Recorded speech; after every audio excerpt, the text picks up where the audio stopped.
So you're looking for a character to save up for in the future of War of the Visions. This is going to be that resource for you. We're going over the top future characters so you can pick which ones that are to your liking, save up for them, and hopefully snag them in the future. Thank you guys for spending a little bit of your time here again today, as well as our generous Patreon, as well as YouTube channel members sponsors, guys. But before we get into that, guys, I want to let you know that this video is indeed sponsored by Amazon Coins in the Amazon App Store. If you guys do make in-game app purchases for War of the Visions or other mobile titles, do use the Amazon App Store. I've always used the Amazon version of all the different mobile games I've played. You can save up to 20% on your in-app purchases. So if you are someone who does spend on these games, then this is definitely the place to be. It's where I've been for multiple years now. It's where I make all of my in-app purchases, and it's a fantastic place, tried, tested, and true by yours truly here for you guys. There's a link in the description of the video down there for a full detailed guide on how to actually install it. In case you need that assistance, that's down there for you, as well as a link in the description for our UK viewers and players where you can get up to 500 Amazon coins, which is a €5 value for you guys for free for your first in-app sort of little bit of spectacular, little bit of intro to the Amazon App Store. So check it out, guys. Thank you guys so much for the support, and let's get into the content for you. The first character we're talking about today is going to be an MR character who stands way in front of all the other MR characters in the game. She's going to actually be Salia. Her translated name was Thalia, but I do believe in global she's actually Salia or Salir. She is a fantastic character. She's a black mage main job with white mage and ninja for their sub jobs. The other thing that makes her stand apart from MR characters isn't just her job combination, but it's also going to be the fact that her stats are more similar to a UR character. She's actually more of a UR than she is an MR character, so that's very strong. But there is going to be a caveat, guys. She is very similar to a very specific UR character named Gilgamesh. Yes, she's going to be a little bit harder to gain access to her shards than an MR character usually is. So she's going to be an MR character, but she's going to be about as hard to level up as a UR character is. Not as impossible, because remember, MR character shards are discounted, right? They cost less than UR characters. You can farm MR character shards 3 times a day. Not that you can do that with Salir, but because of this, you know, sort of restriction that she has on herself, but she is still an MR character, so the restriction applied to an MR character is more similar to a general normal UR character. Hopefully that helps you out there while we're talking about this character here. Now, her TMR is also fantastic. It's an accessory that gives 20% human killer. Her master ability is also fantastic. 20% magic and 15 flat magic attack bonus. She does have very strong stats for an MR character, more similar to like a UR type character, like a UR mage, than an MR would. So she's got really high magic. Her magic stats actually quite insane. She's got 140, 99 there, and then she gets 104 from 99 and 140 from being job level 15. That's actually very powerful. She's also going to get 29 magic, and she also gets 20% luck, so she's going to have pretty decent hit rate there, all things considered. So pretty smart, pretty awesome. She's going to be a lightning elemental. Unlike most mages, she also is going to be fairly weak to melee damage, right? Any sort of physical damage, whether it's striking or missile or piercing or slashing, she's weak to it. A little bit of resistant to the magic type damage. For sword port abilities, right, she's a black mage, white mage, and ninja, so nothing new. So she's got shadow running, she has a Shikuchi, she's got nullified doom, and she's got the 30% magic up passives. For her counters, the same thing, the ninja, the white mage, and the black mage counter. So regen, magic damage, or, you know, if you want to, you can go for the poison counter, but that's about it there. Her main job, though, she does gain access to flare from her base job. No matter what sub job you have set, she's going to have access to flare, as well as Thundaga and thunder, and a little bit of bio action if you want to do that, which leaves her free to set white mage or ninja. A lot of the times you guys are going for white mage here.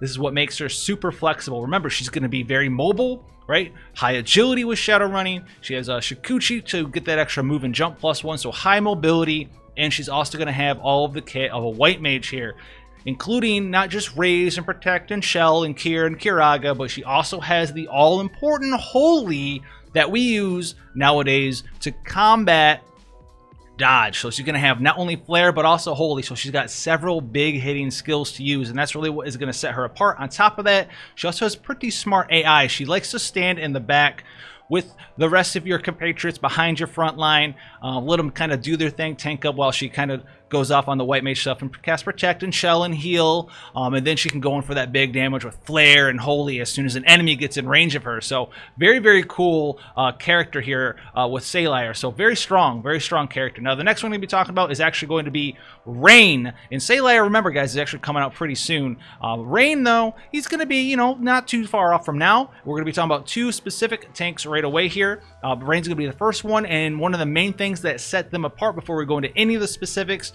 he is going to have these very strong ability to increase his aggression, his aggro, his hate with a TP skill. So unlike something like Taunting Blade or Taunting Spell that cost AP, they're going to have, right, with Grand Shell Knight here, Astral Guard, which gives him not only damage reduction, but also threat. So he does not need to use Vow of Love. You can put a card that actually increases his defense or spirit or certain damage reductions on him, take the Vow of Love off, because you're going to be able to start the battle with threat from his TP skill, because TP, you guys start with TP right away. So what else does Rain do? He is going to have his own special job, the Grand Shell Knight. He's going to have Red Mage as well as Normal Knight for his two sub-jobs. He is not a time-limited character, okay, guys? In JP, he was not time-limited.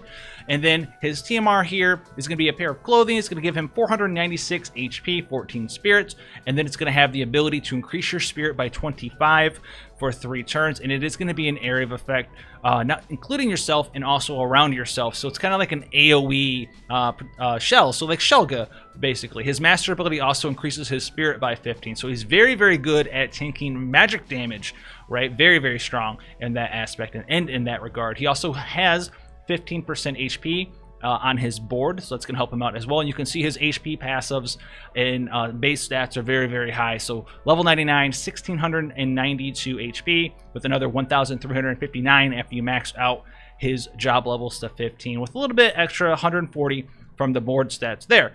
As far as resistances go, he's going to be mainly magic resist, 25% magic resist, but he also does resist missile by 15%. He's neutral to slashing. He's 5% resist to piercing, and he's 30% weak to striking damage there. So if you are using him and you run up against someone who's using striking damage, that's going to be his biggest weakness.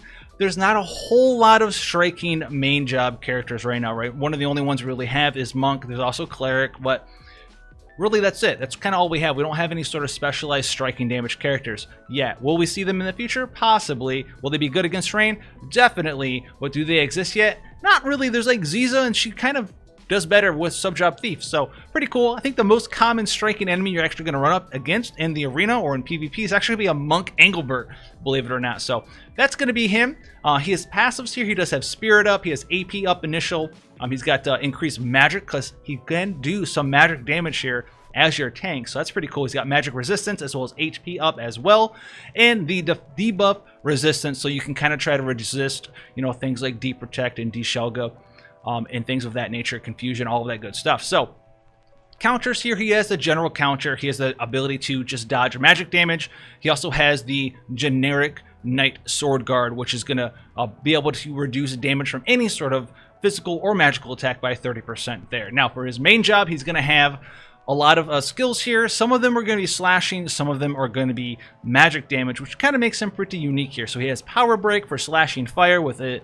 Comes in with the attack break. He's got Soul Prominence, which is going to be just his generic slashing fire damage attack. But on top of that, right, he's going to have Faraga. So you can see Faraga's an actual magic spell. It does magic damage. It's fire elemental. Whereas Soul Prominence is going to be a single target, and it's going to come in and it's going to do slashing fire damage. He also has access to fire. And then on top of that, he does have a buff here, which is going to be called Burning Body. It's going to nullify blind and petrify and poison. It also going to give him some ice resistance by 25% for 3 turns as well. So him being a base fire character, he has an ice resistance buff. He is very good at fighting off Medinas. I'm sure you guys have seen a lot of high-level Medinas running around now that she's been out for a while, level 99 Medinas. They can put out some damage and put a hole through your party. So What other abilities does he get if you actually decide to sub-job a Grand Shell Knight as well? This is going to be the main one, and it's going to be his Provoke still, right? The thing that kind of makes him stand aside from a lot of the other tanks in the game. It's the thing that gives him the 30% damage mitigation for 3 turns and increases his hate by 12. Very strong, especially with that hate change. For him to be able to use this, he can use it 2 times. So very strong. He also has access to Undermine, which is an incredibly powerful break. It's probably the best break in the game. Maybe tied up there with Trinity Break, because Trinity Break does have agility down, but this is attack and magic down 39%, as well as defense and spirit down 20. So you can get in there, you can undermine somebody, but a boss or in PvP, so you're going to make them hit you less, and they're going to take more damage from everything not only Rain does, but the rest of your party does as well. So very, very cool skills there. The other stuff that he does have access to, he does have Red Mage. We've seen this before. This gives him access to some cure spells. He has Asuna. He has Jamming Thrust for some bonus damage as well. Remember, he does have a good magic stat. He can put out some nice damage if you build him that way. And you also can use him to cancel ability activations if you get in there at the right moment. And if you really want him to do a bunch of damage, this might be the sub-job that you go with, because not only does it have a very, very high multiplier, but you can also use Jamming Thrust six times. That's a lot of times to be able to use a big damage dealing skill there. So if you want him in a more aggressive role, this could be something for you. And if you want more supportive options, then you can put him in Knight. This is going to give him access to more breaks: Power Break, Arm Break, Magic Break, Speed Break, AP Break. Okay, very, very cool options there. A lot of you guys, though, are going to keep him in Grand Shell Knight for that big taunt. It's what makes him very, very strong, sets him apart, doesn't need Vow of Love. And then obviously his limit burst here is Shining Nova, which is going to be a big damage dealing limit burst. It is a 2-hit skill, and it also is a 38% fire imperil for 3 turns, which is going to make the enemy take bonus damage from all following fire attacks for the following few turns, though. So Rain is very, very cool. The other character to think about here is Warrior of Light. Now, unlike Rain, Warrior of Light and JP, he was time limited. Just like Rain, though, he is going to have that TP skill that generates threat. So this is very, very cool for him. The main difference between Warrior of Light and Rain, though, is that Rain's, remember, you had to actually get that skill from a sub-job, where Warrior of Light's Brave Presence comes no matter what you pick, and he can use it 3 times. So Brave Presence here gives him 12 defense, 12 spirit for 3 turns, and 12 hate. So very similar to Rain's. Rain's gave 30% damage mitigation. This gives 12 defense and spirit, so this mitigates way less damage, but you can use it 3 times instead of 2 times, and it doesn't cost as much TP. Although the TP cost for Rain is actually sort of a big upside, because remember, when you cast a TP skill, you get half of whatever that skill costed as AP. So if something costs 42 TP, you get back 21 AP. Whereas this skill costing 18 is only going to give Warrior of Light 9 AP. So he's not going to have a lot of AP to follow up with big damage dealing attacks. Let's go in here. Let's talk about the rest of Warrior Light. He has his own main job, Light Warrior, and 2 sub jobs, the Magic Swordsman and Dragon Knight or Dragoon. His TMR is the Gauntlet of Light. It's an accessory that gives you evasion of 8 and critical evasion of 8, 18 accuracy, and 322 HP. And it has the ability of Divine Light, which is going to restore 30% HP for 3 turns. You can only use this 1 time, but that is very, very, very powerful. And then on top of that, it's going to give TP back, if you max it out, 10% of your max TP every turn for 3 turns. Very, very cool there. His master ability is 5 defense and 20% attack. He is pretty tanky as well. Now, Warrior of Light isn't the most tanky character. He's less tanky than someone like Engelbert. He's less tanky than someone like Rain against certain damage like magic. But the thing about Warrior of Light, he's very versatile, very flexible, and he is very, very, very good at keeping threat, especially in PvP, because of his Brave Presence. So that's something to think about there. For resistance damage types, he's 25% slashing resist, 15% missile resist. So 2 of the most common types of damage, he resists them. He also is 5% resistant to striking as well as magic. He's only weak to piercing by 20%. So that's the only thing he's weak to. So that's going to be his biggest weak point.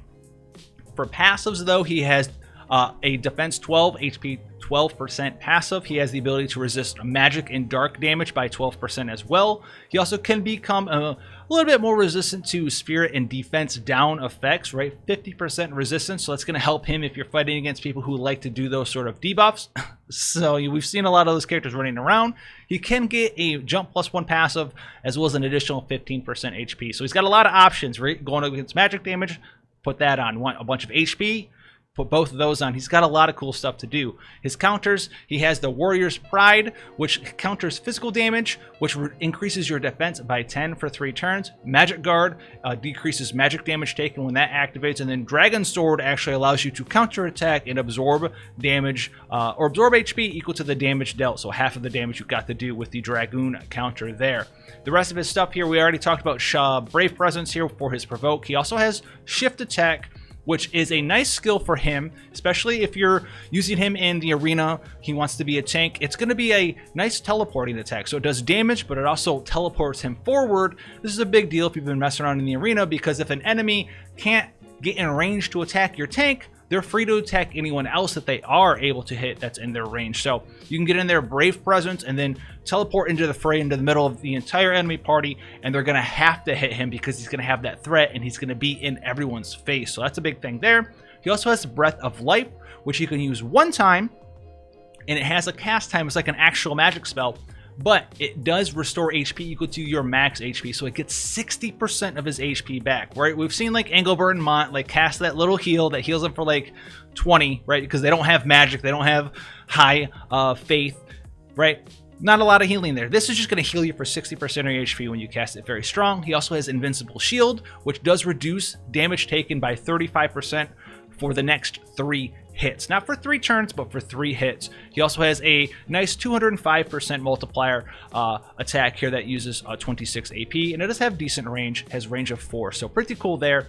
If you decide to sub-job Light Warrior or Warrior of Light here, he's going to have 2 pretty cool abilities. He has an attack and magic break, right? 39% attack and magic break, and then stop strike. So he has the ability, low proc rate, 25% faith proc, to go in there and actually put stop on somebody for 30 turn cycles. So very, very cool. Their CT gauge is kind of frozen there, and you're going to be skipping a couple of their turns, probably like 3 or 4 of their turns, all things said and done, depending on how fast the average person is in the rest of the fight, right? If you're in PvP. So very cool stuff there. If you want Magical Swordsman, this is what you're going to be put on if you never, ever, ever, ever want to lose threat on him ever, because it gives him Attract spell or taunting spell. So he's going to have his own Brave Presence because he always has that, and then Magic Swordsman gives him a taunting spell for even 3 more casts of something to give threat. So if you're in Guild War, you're never running out of the ability to just throw out taunts. You just always have hate left, right, front, and center. And then he also is going to have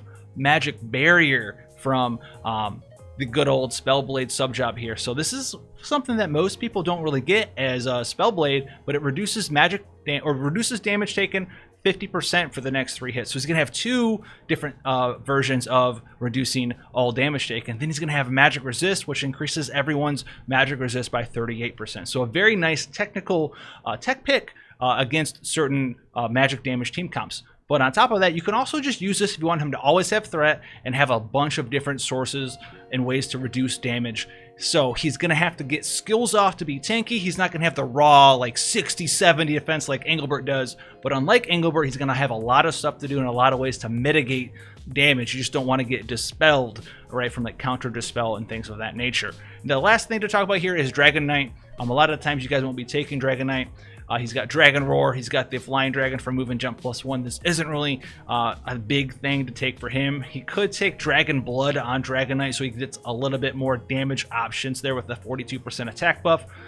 But that's about it as well. Now his LB here is the Crystal Braver, and it's going to put Protect and Shell on. So 25% reduced physical magical damage for 3 turns there. It costs 38 AP and it has pretty good range. It's got a range of 4, and then it's also AoE after that. So technically you could reach out, excuse me, and touch somebody from up to 5 squares away. Very, very cool character. Very, very hyped up Warrior of Light. If you're not working on a tank, that's going to be your 2 options. They're going to be the 2 characters that are coming out the soonest in the UR tank role. So the next one to talk about here is actually going to be Venera. You guys have probably heard a bunch about Venera, and personally she's the character I'm going out of in this list because she's cool, she's sleek, and she's going to introduce, or not really introduce, but kind of go even further beyond on the concept that Lucia has introduced with the whole ignore defense mechanic, because she introduces the class of assassin. She also has thief and double gunner as her sub jobs here. So very, very cool stuff. Her TMR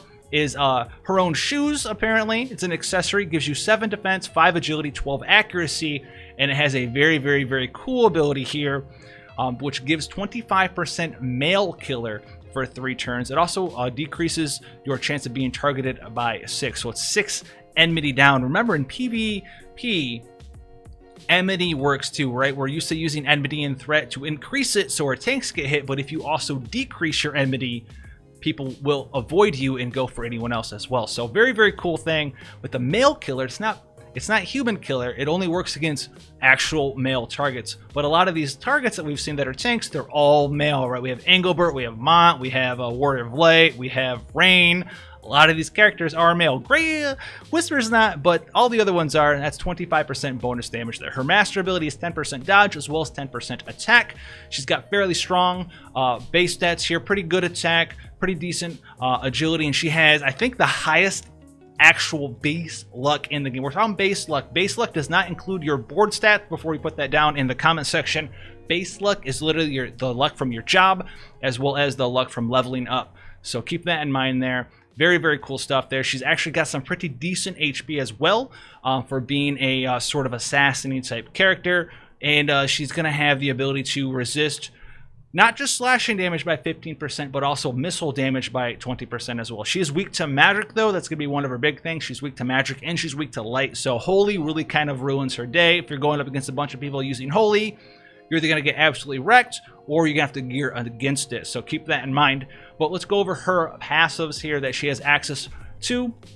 She has 15 evasion as a passive. This is from her new class assassin. She also has the thief's knowledge for movement +1 as well as 12% agility. She can get bonus AP from her assassin passive, very similar to like the thief AP up, but this is a better version of that. But speaking of that, she also has the same AP up from thief, so she can go in there and in PvE and stuff, you want to just have a bunch of AP up, you can put both of them on there and just gain a bunch of AP. She has the double gunner passive, so she's got missile attack up. If you do decide to do a little bit of shooting damage, you can do that as well.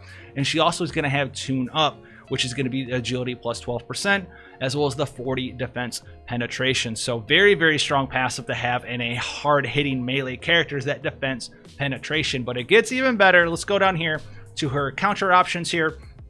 Her first counter here, she's going to have the ability to increase her evasion rate, very similar to the not illusion, but the samurai counter. I think it's Mind's Eye. I do believe off the top of my head that kind of gave you like 10% dodge. This one gives you 8% dodge, but in addition to giving you dodge, it also is going to increase your turn count, so it's going to make it go faster. So if someone hits you, this procs, you increase your dodge chance. Whether they hit you or not, this could proc, and then you're going to speed yourself up a little bit there. She also has the thief one to give her an agility bonus, so you can continually go and dodge.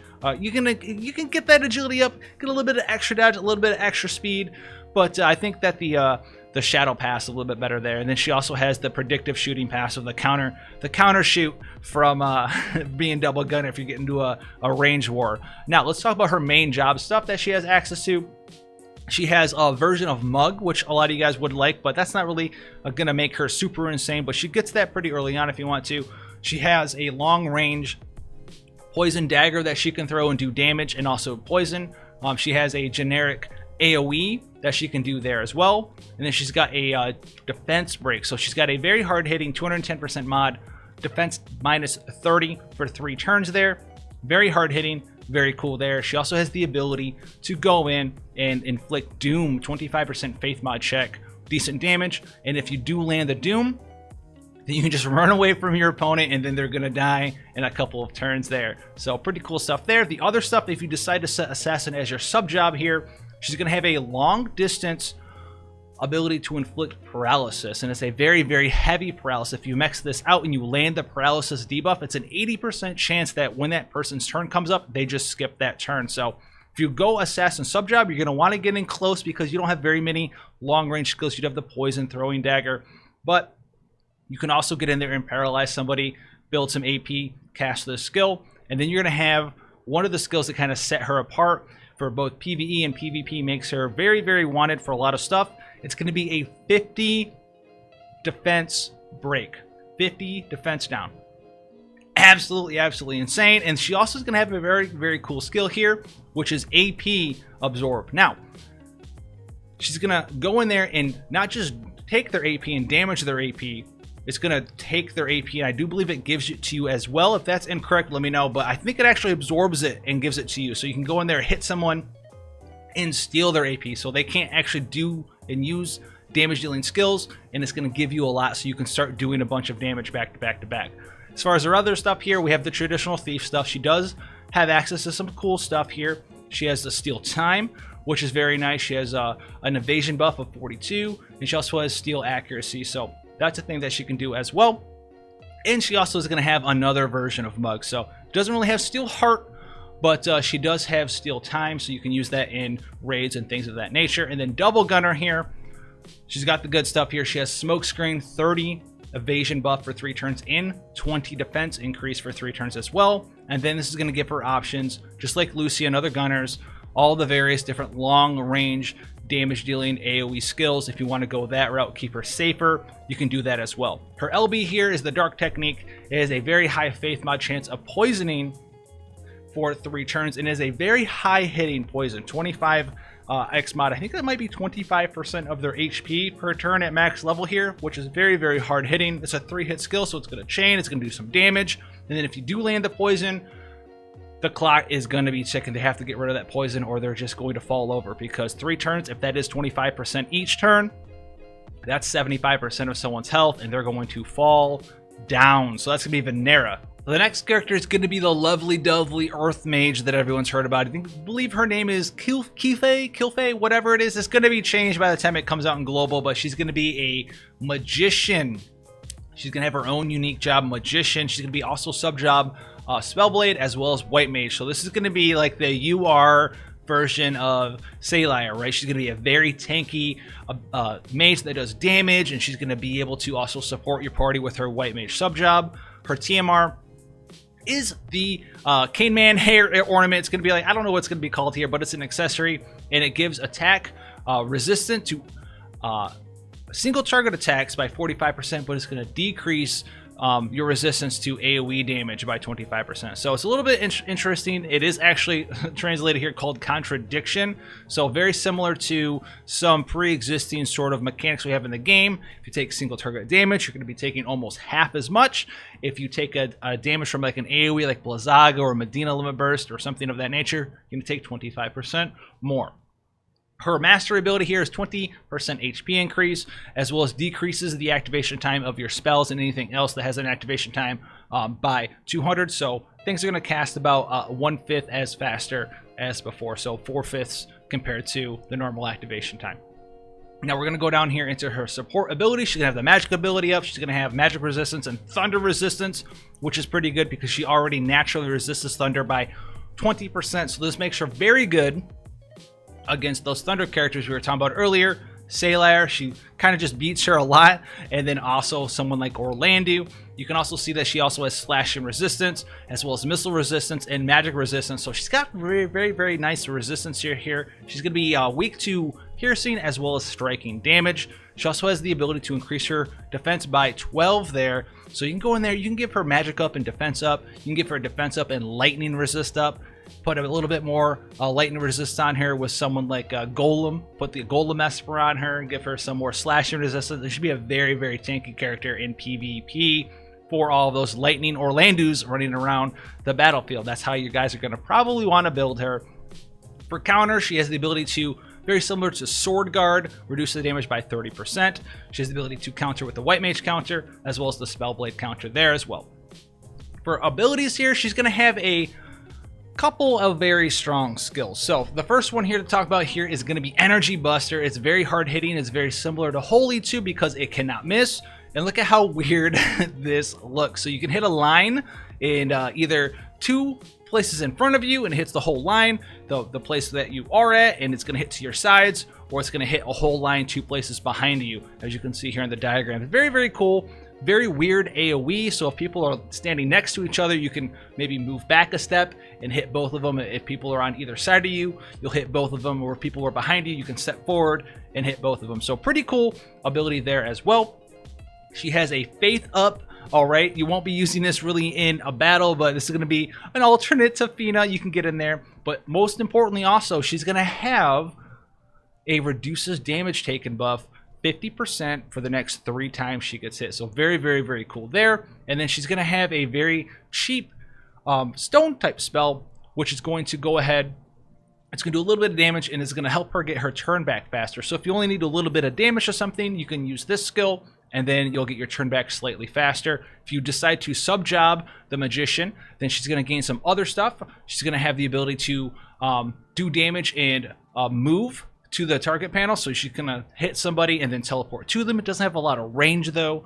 She also has the ability to do damage on a ranged attack here. Very close range though, only 2 range, and has a chance to stun. So very cool stuff with her main job there with the Magician. A lot of times though, guys, you're gonna be skipping over Magician sub job. You're gonna be skipping over Magic Swordsman, and you're gonna be going in right on down to White Mage. But one other thing, just like some other characters like we talked about, like Warrior of Light, if you go ahead and put Spellblade on her, or as it's called here, Magic Swordsman, she's going to get Magic Barrier as well, which gives her yet another skill that can reduce damage taken by 50% for 3 hits. So very cool stuff there. And if you wanted to, I don't think you want to, but you could also give her this to attract enmity and threat with the Spellblade taunting spell there. But if you put her on White Mage, she's going to have access to all the cures, Protect and Shell for you there, Kiraga, and then very, very important, she's going to have access to Holy as well. And this is very, very important. I don't think a lot of people talk about exactly why this is important, but this gives her a second thing, a second hard-hitting skill that has 100% accuracy. But why is it important? She already has one. Why is it important that you have 2? Is it because you don't run at AP uses?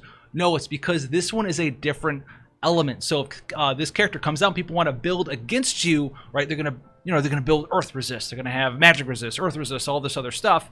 If they build Earth Resist and Magic Resist, then you can just hit them with Holy. Your character in PvE, or PvP I should say, will just use Holy instead. So they need to build Earth and Holy Resist at the same time somehow. It's very, very hard to do, and she's always gonna have a good hard hitting option that can't be dodged. Very, very strong. That's why White Mage is very, very good for her, and that's pretty much what you're going to be trying to use on her a lot of the time for those particular reasons with the White Mage. Now, her LB here is going to be very strong. It also is going to be a 38% magic resistance down for 3 turns as well. So hard-hitting skill, very close range, 46 AP, but also does 38% magic resist down, so the rest of her attacks are going to hit that much harder. So it's going to be really hard for people to build Stone Resist and Holy Resist and Magic Resist, because you have kind of an answer for everything there. Very, very powerful character, and she's going to be one of the characters that a lot of people are looking forward to gaining access to in the future. Rightfully so, because she has so many options and so many uses. She should definitely be on your radar. Now for the next one, guys, we're going to get back into Final Fantasy Tactics territory. Around that sort of timeline, we're going to be going over Agrias here. Agrias is going to be another tank that kind of steps into the limelight here. She's going to have her own job with Holy Knight. She's going to have sub-job Paladin and sub-job Cleric. Her TMR is the Holy Knight Armor, 488 HP, 11 Spirit, and 6 Defense there. And the TMR skill is going to reduce magic and physical damage taken by 25% for 3 turns. So a very nice TMR skill. What kind of sets her apart, and this is where it's going to sort of change things up between Agrias and the character that we're going to go after, spoilers, it's Delita, is these characters not only fulfill their roles and do their job, whether it's a tank or a damage dealer, but they also love to use very powerful status ailments that are just sort of tacked on to a lot of a really strong free skill. So let's get into it for you here. As you can see, her stats, very nice, very strong, a lot of HP, 1300 from job level and 1600 from leveling them up. Very cool stuff there. She also going to have 20% attack right there, and she also, her master ability, I do believe, reduces single target damage dealt to her by 15%. So very cool stuff there. Her resistances, though, Nothing super crazy. 5% slash and resist, 5% strike and resist. She's neutral to missile, 20% magic resist. She also is 10% weak to piercing damage. For support abilities here, she's going to have 30% attack up. She's going to have 12 defense as well as 12% HP. She also has 12% agility and 12 spirit, and she also has a spirit up 15 passive. So you can kind of choose what it is that you want her to do. You can build her anti-physical damage with some attack of herself. You can build her very, very anti-magic if you want to. Any sort of mix and match of these, whatever is going to be correct, is going to be dependent on what you're going up against in the arena, whatever you feel like is the flavor of the month and whatever it is that you want to beat. So it's very cool that she has so many options as defensive and offensive passives. Now her counter abilities here, she's got a renamed version of Sword Guard, 30% damage mitigation. She also has Paladin Guard though, because remember she does have a sub job of Paladin.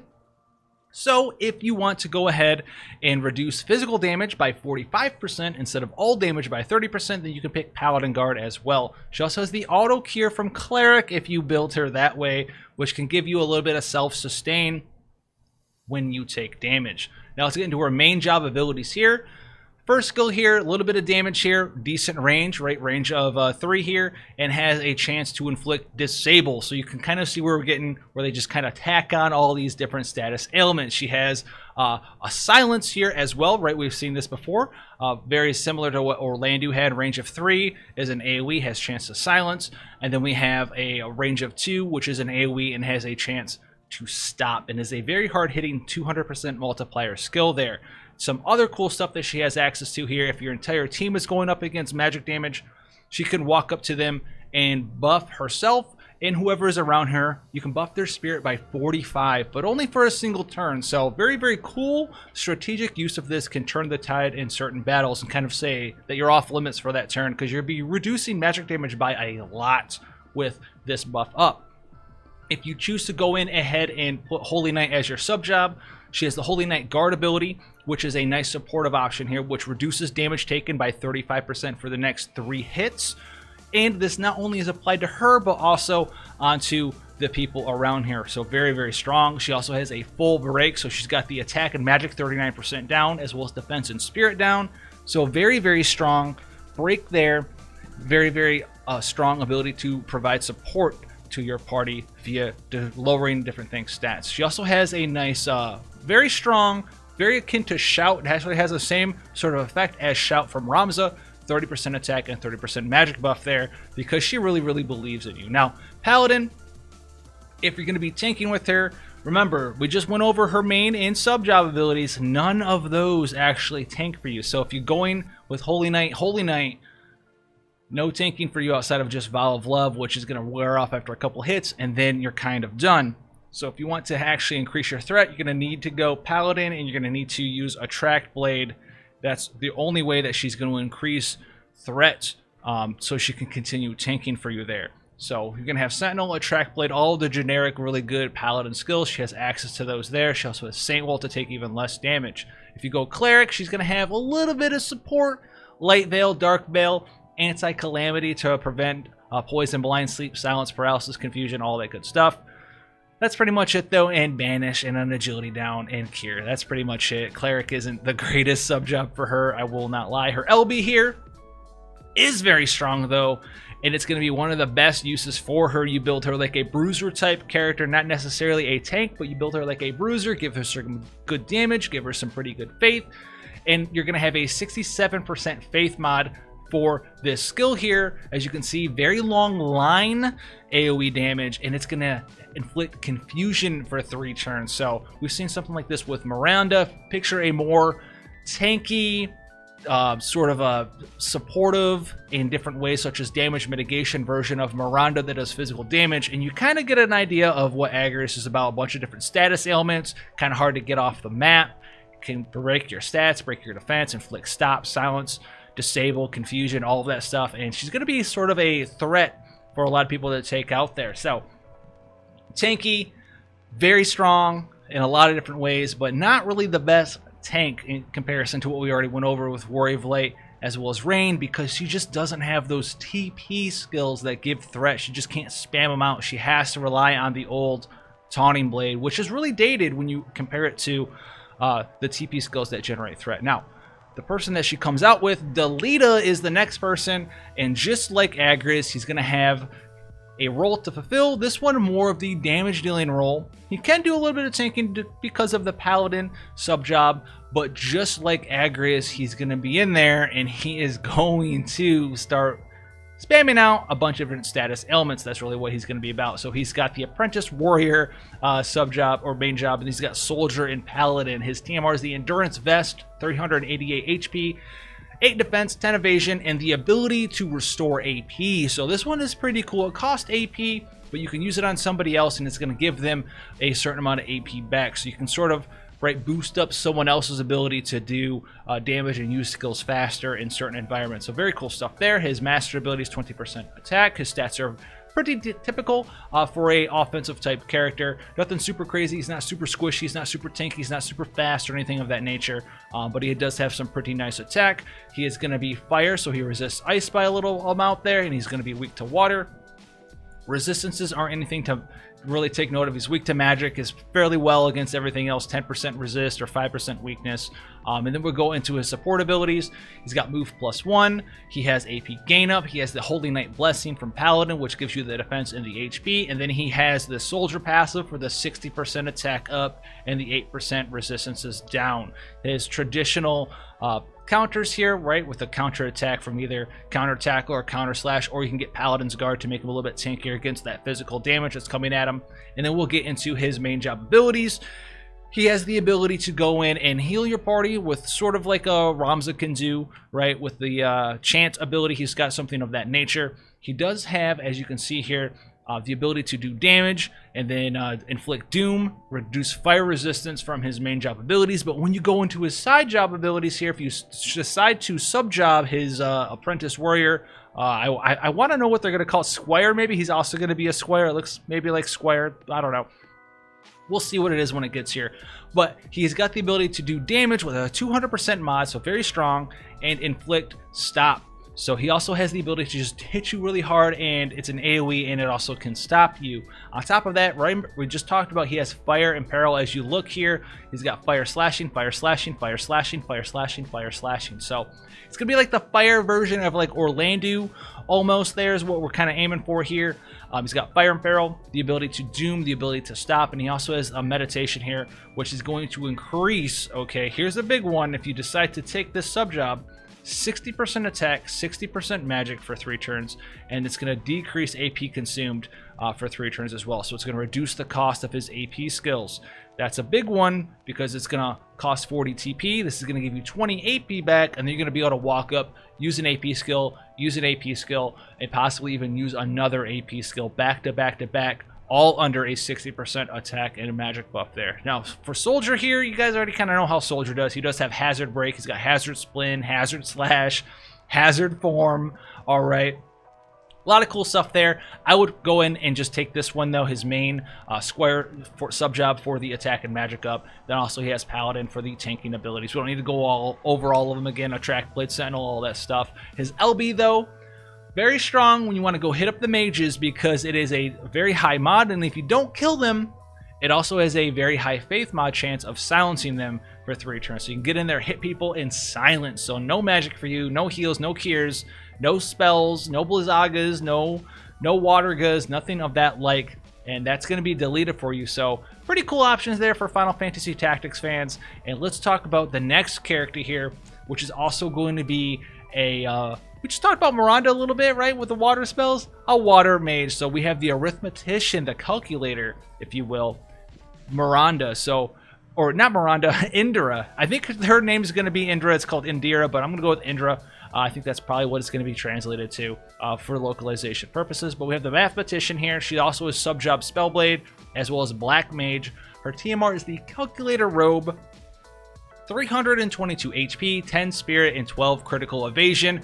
The TMR ability is pretty cool. It switches positions with the target, and then it quickens them. So Quicken, if you don't know, is a Time Mage ability. It basically just instantly gives somebody their turn. With this ability, you could run up ahead of someone and then quicken them. You'll swap spots, so it'll put them where you were, which was ahead of them. So it'll put them now ahead of you, and then they'll get their turn. So it allows you to kind of get in there, move somebody really fast, make them big brain plays, right? She's a calculator, lets you make those big brain plays. So area resistance, so area of effect damage reduction 10%, 5 spirit as well, so she's very good against AoE magic damage.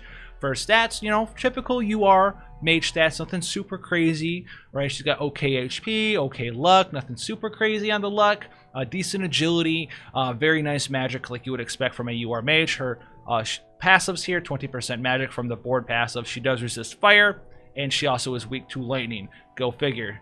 Just like any other mage, she's going to be weak to all the physical damage types, slashing, piercing, missile, striking, and a little bit resistant to magic. So some stuff to talk about here really quick. As you can see, her passives here, height 3 to 2, height 4 to 3. What does this do? She's going to have abilities down here that actually get stronger if you meet certain criteria, because if you played the old tactics, you know how calculators work, right? You'd use a spell combination that would require a certain height or a certain multiplier of levels, like 99, you know, multiple of 3 death and things of that nature.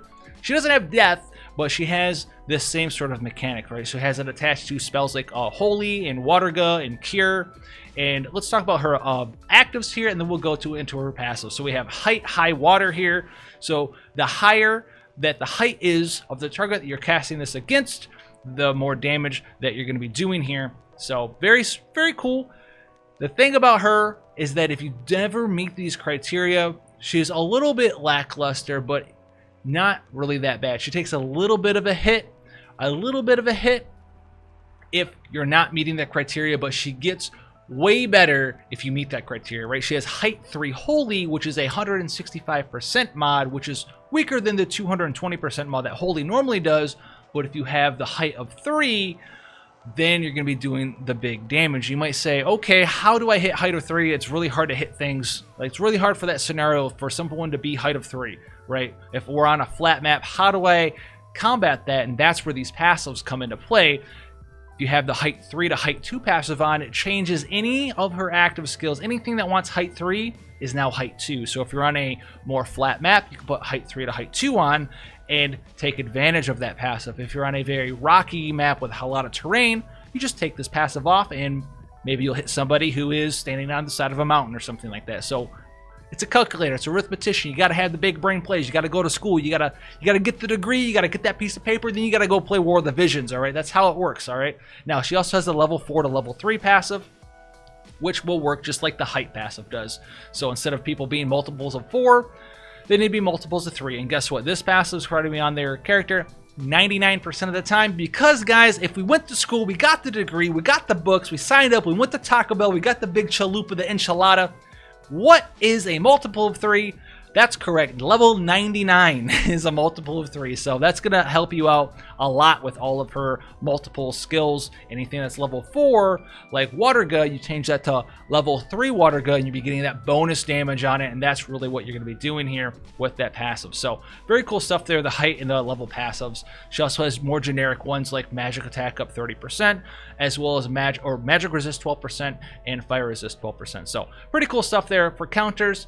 She has the ability to counter damage and then absorb HP with a magic type variant there. This is very similar to the Dragoon counter. Actually, it's kind of like copy pasta the Dragoon counter, but just put on her class.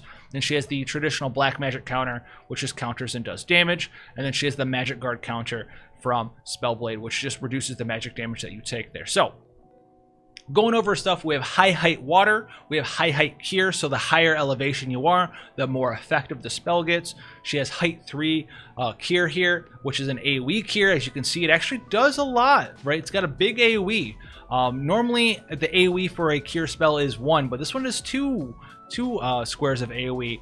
And so if the height is 3 or 2, if you put the passive on, you're going to get a greater effect from this spell here. Then we have level 4 Waterga, so if the enemy is a multiple of 4, or if you have the passive on for multiple of 3, this is going to get bonus damage. Then we have height 3 Holy, which you can turn to height 2 Holy, remember, with the passive for more damage there. So that's the big brain arithmetician main job skills. What are the big brain arithmetician sub job skills? So there's a really cool skill in here that really sets her apart. It's pretty freaking sweet. So let's talk about this one. The first one, height 3, immobilize, or no, it's disable. Height 3, disable. You guys won't be using this skill at all. Level 4, Waterga instead of Waterga. Just a worse version of Waterga. But then we have this skill here called CT Average. What does this do? This is a very cool skill. As you can see, it's got an AoE, pretty strong, costs 26 TP, and the name kind of tells you what it does. Anyone that's caught in this spell, it's going to average out your CT. So if there's 3 people in here, or just easy example, if there's 2 people in here, you know, you're at, I don't know, 75 CT, I'm at 25 CT. You're definitely going to take a turn before my character does. I cast this spell, I hit both of you. Now instead of you being at 75 and my character at 25, it averages it out, and we're both at 50. From that point on, whoever has more agility is going to go before the person who has less agility, because you'll be both at 50 CT. And then say I have 100 agility and you have 90, I'm gonna gain 10 agility each cycle check. You're gonna gain 9 agility, and I'm gonna go faster than you. That's just with 2 people. You can make this hit 3 people, 4 people, and then average out everyone's CT. Very, very cool. So if you're running like a faster team than your opponent, they're about to take their turn, you can average everyone out, and then your faster team will lap them and go again. So very, very cool skill. You can have your fast ninjas get in there, do damage, have her walk up, CT average, everyone's averaged out, and because you have higher agility than your opponents, guess what? You're going again with your 2 fast ninjas. So very, very, very cool skill, and is going to be the reason you pick Arithmetician or Calculator, whatever it's going to be called in Global, as the sub job. Very cool stuff. Now, she also has Spellblade, so you have Waterga Sword and all this stuff. Nothing super crazy. You might take it for the Magic Resist passive. You're definitely not taking it for the Attract spell passive on her. And then the one that stands out here is a Black Mage. The thing is, normally this would stand out because you'd be getting Flare. She doesn't get Flare. So there's no Flare here whatsoever for this character, sadly. It just doesn't happen, just doesn't work, because there's no Flare here. You'll get Drain, you'll get Asper and Toad. So a lot of the times all of her kits will be full of things to do, thankfully, with the Arithmetician / Calculator job, because 6 cast, 6 cast, 4 cast, 3 cast, 4 cast. These are all her really strong skills. This is the core of her kit. And then I would definitely go and pick up CT Average and make your team utilize that. Very, very cool. I don't think the AI will in PvP in Arena, but for PvP in RTA, that could be a very, very cool way to just overwhelm your opponents if you can set that up for just taking back-to-back turns. It's almost like an AoE Steal Time, but worse. It's like you're casting Steal Time with a support character and giving it to your damage dealers. It's very, very, very, very, very strong when used properly. Her Limit Burst here is a very interesting one. It's going to go in, it hits AoE, and it's going to increase people's CT for 1 turn though. So it's going to boost them up. So it's not going to be quite like Quicken, which gives them just instantly their next turn, but it's going to boost up your CT to help people go faster, and it's going to be a nice thing. So very cool character. She's not like inherently broken out of the gate, very, you know, insanely must have or anything of that nature, but she's cool, and she can be utilized in very, very, very strong ways. So a lot of people are looking forward to her. I don't think very many people have been able to master and work on her in JP yet. So maybe they're just starting to now, but she's a very, very, very cool character. Speaking of characters, we also have Stern, Knight of Ruin. I'm sure you guys have seen Stern, Golden Stern, Super Stern, whatever it is that you want to call him. Knight of Ruin Stern. Is he strong? Yeah, he's very, very strong. He's got Knight of Ruin. He also has Samurai and Assassin for passive, so he's going to be a very dodgy, a little bit more bulkier, but not like quite more of a dodgy sort of version of normal Stern. A lot of cool stuff. Good AoE, hits really hard. One small caveat, I got to get it out there for you guys. No, he's not. I don't think he's time limited. He's not time limited, but he does cost double shards like Gilgamesh does. He also might be time limited. I'm not 100% sure. Don't quote me on that, but we don't know what they're going to do in Global anyway. His TMR is the Devil's Armor, 444 HP. You're 222 short there, Gumi, but 10 defense and 12 crit. The TMR effect is Endless Hatred. Increases attack resist by 35 for 3 turns. So this is single target attack resist, so you're going to take less damage when you get hit. Pretty cool option. The master ability here is going to let you know what he's all about. He's about dishing out the numbers and digging the grave. So because he has 20 defense penetration as his master ability and 10 slashing attack up. He's got a lot of attack in his board. He's fairly fairly agile. He's not super crazy, but he's got a lot of agility. You know, he's got a lot of agility. Like, what is it, 64 counting his board? That's a lot of agility counting his board. Luck's pretty decent. Attack is through the roof. His HP isn't super squish, but it's not tank HP. It's pretty good though.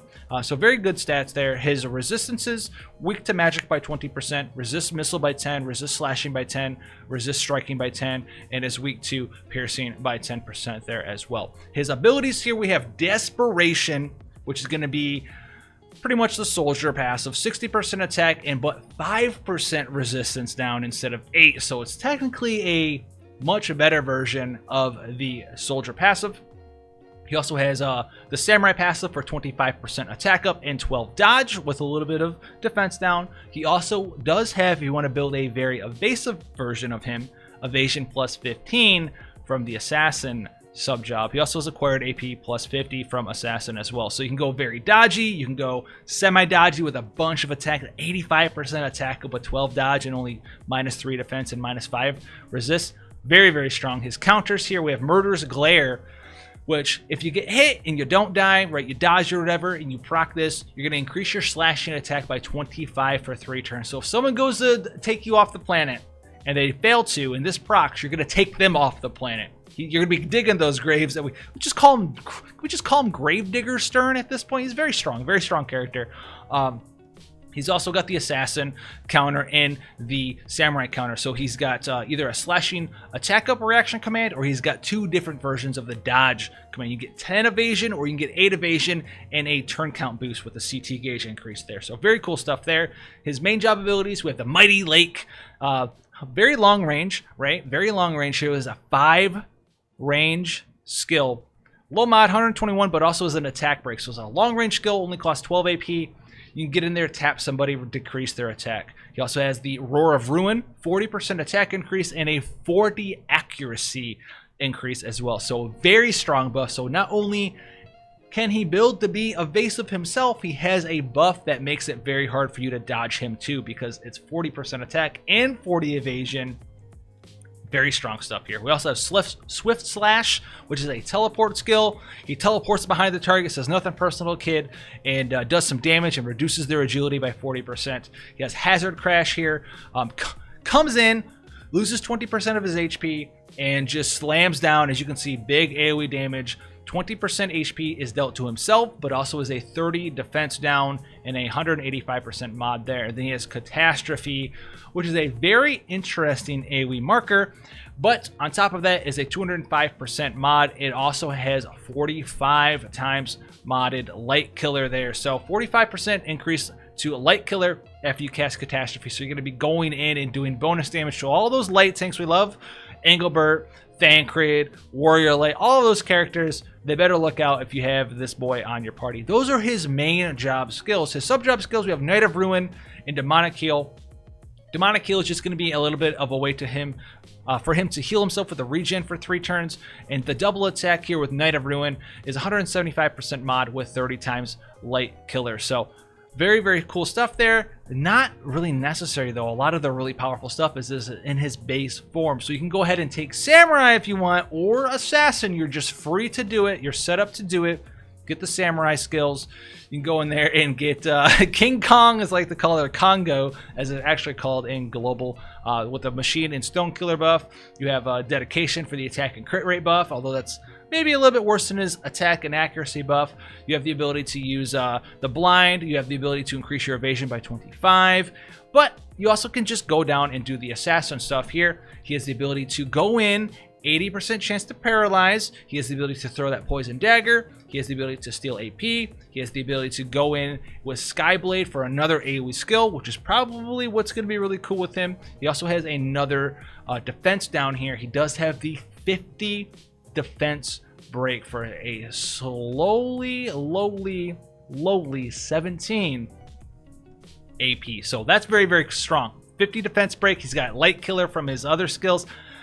He's a very cool character. If you want to go self-dodge, you want to have him excuse me, it's been a long video. Have him have his own dodge buff here, 25 that's definitely what you want right there with the illusion buff. His LB here is nothing super crazy, although it does have a nice mod and it absorbs the HP dealt. So you can go in and build a semi dodgy, pretty dodgy Golden Stern, go in there and do a bunch of damage. If they finally land a hit but don't take you out, you can just absorb that damage back and be on your way, guys. So a lot of cool stuff to go over. The video was very long.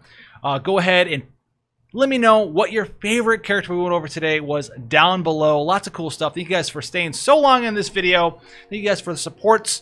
Excuse me if I got a little wonky in there at some points because of how long this video actually was. Almost an hour long. I didn't expect it to go this long, but thank you so much for the support. If you want to support the channel, go ahead, leave a comment down below, like I said, or if you want to go even further beyond, thank you just like everyone else who has been supporting the channel via Patreon, as well as by becoming a YouTube channel member. So thanks for that. Until then, guys, stay safe out there, and I'll see you guys in the next one. Take care, guys.